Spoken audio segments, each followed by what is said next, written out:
every day, even to this day, it still surprises me. You take a couple handfuls of this material and then you look and see what it comes out as. We're making 600 tons of this a day. It's like sand I can walk on a beach and all of a sudden now it's glass, and turn it into something that we use every day and see every day. I think in general, glass is something that just shows up. Most people haven't got a clue how it's made.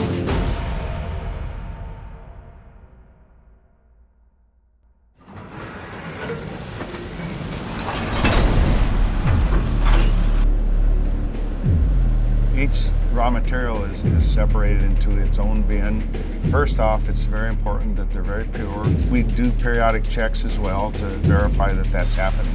We get the proper materials mixed together in the proper amount, and it's conveyed over the furnace, and that's the only thing that goes into the furnace. So the furnace is probably the most interesting because that's the heart and soul of this company, because the extreme heat that it puts off. I shoot 32 opticals every 17 minutes. In between that, I am checking the furnace for any leaks of glass, any flame outs. Quite impressive when you're talking 1,600 degrees in the furnace. Sweaty, very sweaty at times. It's just a lot of heat to try to control and to try to point where you want it.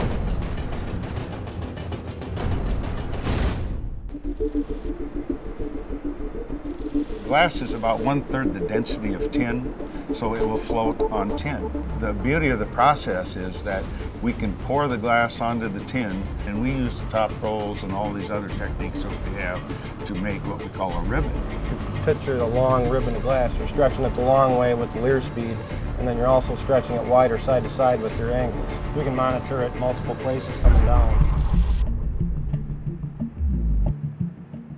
The annealing layer allows us to cool it in a way that the stresses don't cause the glass to just blow apart. And it's a controlled cooling. It's very important that we control it. If we don't control it properly, the glass will not come out in one piece, and it's unusable. It exits the bath at about 620 degrees Celsius, and by the time it's to the cutters, it's about 70 degrees Celsius. The ribbon starts out from the front of the bath, goes all the way through the tin bath, goes into the annealing layer, goes all the way through the annealing layer before it gets to the cutters. So you can have a piece of glass that's 600 feet long, 10 feet wide. This control room is probably one of a kind in the whole world. It's so large that it allows them to see everything very quickly. But you can react to it then, as rather than having to wait until it gets all the way down the other end, and then you've thrown away 20 minutes worth of glass. One of the things that this process loves is consistency. I love it when I can come into the control room and everybody's kind of sitting around, because that means everything's running well. We have a laser system which will tell us exactly where any defects may be in the glass. And then our cutting equipment can look at that and cut those things out. The cutters will have their cutting machines scoring glass that will be snapped out. We also, as we're making our thicknesses, the top rolls go on, and that's what we call edge trim. That will go back as cullet, and then we'll remelt that. There's not a lot of waste. Rod pipe, line 1.